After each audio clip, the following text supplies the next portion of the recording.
Polite interruptions and changing the subject in daily conversations. Hello, everyone. Today, we're going to delve into a crucial part of conversational English: polite interruptions and changing the subject.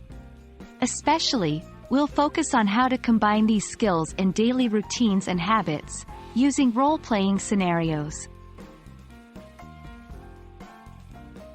In conversation, we often need to interrupt politely, either to add something, clarify a point, or change the topic. Polite interruptions involve certain phrases and strategies that help us interrupt without sounding rude or abrupt. Here are some examples. Sorry to interrupt, but, excuse me, can I add something here? May I interject for a moment? Remember, it's all about maintaining respect and politeness.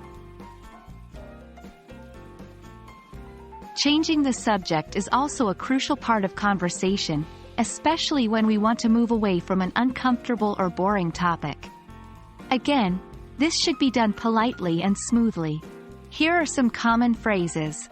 By the way, have you heard about, speaking of which, I remembered, on a different note? The key is to seamlessly transition from one topic to another, maintaining the flow of the conversation. Now that we understand the basics, let's move on to role-playing scenarios. These will help you combine interruptions and subject changes in a real-world context. Scenario 1. Person A. Yesterday, I had such a hard time at work.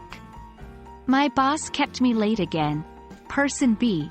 Excuse me, can I add something here? Speaking of bosses, have you seen the new TV series about the tech industry?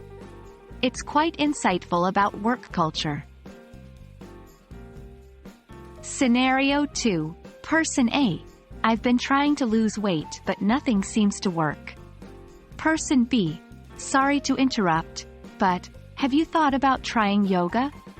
On a different note, I've started a new book on health and fitness. It's fascinating. As you can see, person B in both scenarios interrupts politely and transitions to a new topic smoothly. Practice similar conversations with different topics to enhance your skills. Thank you for joining us today. Remember, polite interruptions and changing the subject are key skills in conversational English. Don't be afraid to practice these strategies in your everyday conversations. Keep practicing, keep learning, and I'll see you in the next video.